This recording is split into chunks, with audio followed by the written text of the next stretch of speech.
नमस्कार। फाइनेंशियल बकवास में आपका स्वागत है। आज हम बात करेंगे निवेश कहाँ करें, वेयर टू इन्वेस्ट।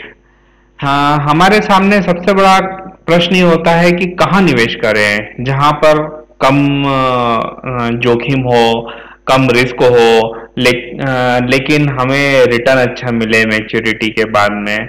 तो तीन जगह निवेश किया जा सकता है। पहला है शेयर बाजार, दूसरा है म्यूचुअल फंड और तीसरा है बैंक की एफडी में। तो मैं बोलूंगा कि पहले के ये जो दो पॉइंट है, शेयर बाजार और म्यूचुअल फंड में, उनको निवेश कहता हूँ। और जो तीसरा पॉइंट है बैंक की एफडी, तो वो निवेश नहीं कहलाती है, वो जनरली बचत कहलाती है।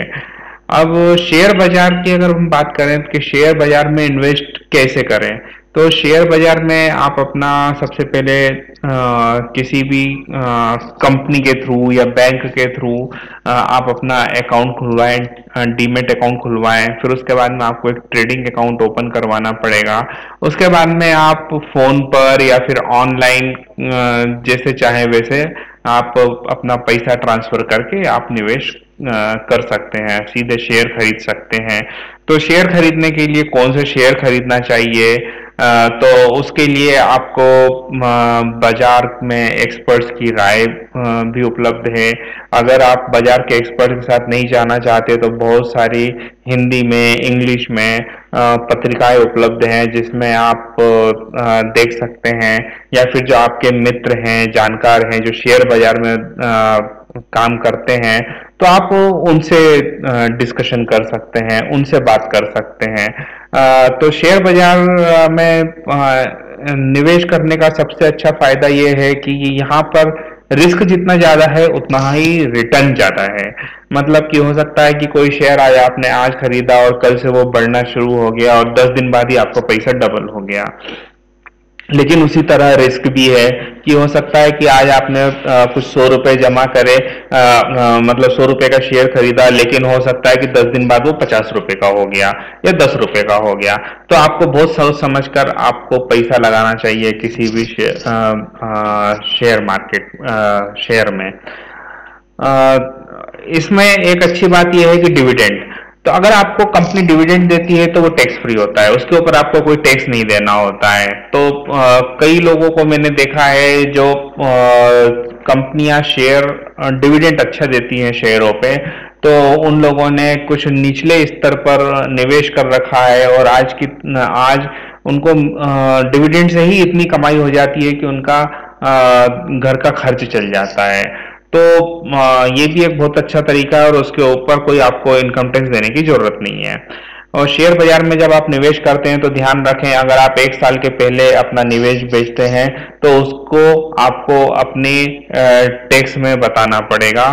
और अगर 1 साल के बाद करते हैं तो टैक्स के रूल्स बहुत अलग हैं, आपको टैक्स कम देना होगा या नहीं देना होगा। दूसरा निवेश का एक इंस्ट्रूमेंट है, उत्पाद है म्यूचुअल फंड। तो म्यूचुअल फंड क्या करते हैं कि जैसे आप हर एक शेयर नहीं खरीद सकते किसी भी सेक्टर में, कि मुझे अच्छा लगता है कि हाँ मैं टॉप 200 के फंड खरीद लूं, जैसे कि निफ्टी 50 के फंड खरीद लूं कि जो 50 बड़े बड़े शेयर हैं। लेकिन मेरे पास में तो फंड लिमिटेड है, तो मैं 50 शेयरों का फायदा नहीं ले सकता। तो उसके लिए आप म्यूचुअल फंड में निवेश करें। तो म्यूचुअल फंड क्या करते हैं, एक साथ 50 शेयरों को निवेश करते हैं और आप उसमें से थोड़ा थोड़ा पार्ट खरीद लेते हैं। तो उससे क्या होता है कि वहां अगर शेयर बढ़ता है तो इधर आपका म्यूचुअल फंड में पैसा बढ़ जाता है।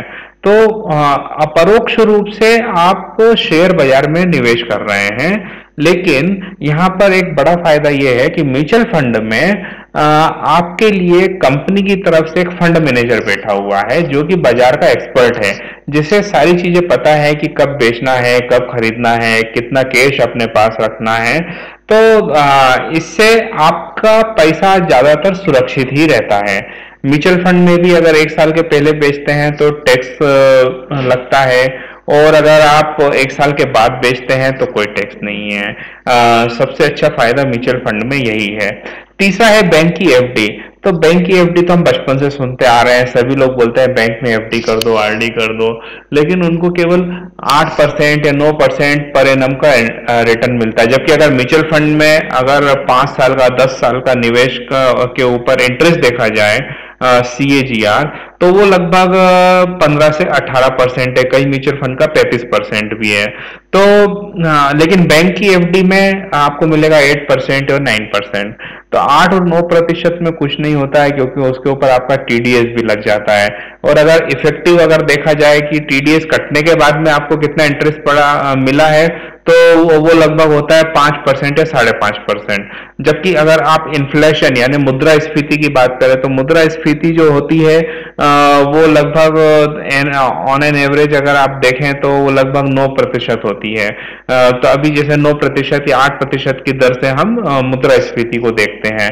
तो जनरली मेरा मानना यह है कि अगर आप एफडी में पैसा रखते हैं, तो आप अगर 10 रुपया निवेश कर रहे हैं, तो 1 साल के बाद में अगर आपको मान लीजिए उसके ऊपर कुछ 60 पैसे का इंटरेस्ट भी मिल रहा है, मतलब कि 6% का, तो आपका पैसा एक्चुअल में 10 रुपए से वापस से 9 रुपए हो रहा है। आपका पैसा 10 रुपए 60 पैसे नहीं हो रहा है, क्योंकि इन्फ्लेशन भी आपको देखना पड़ेगा।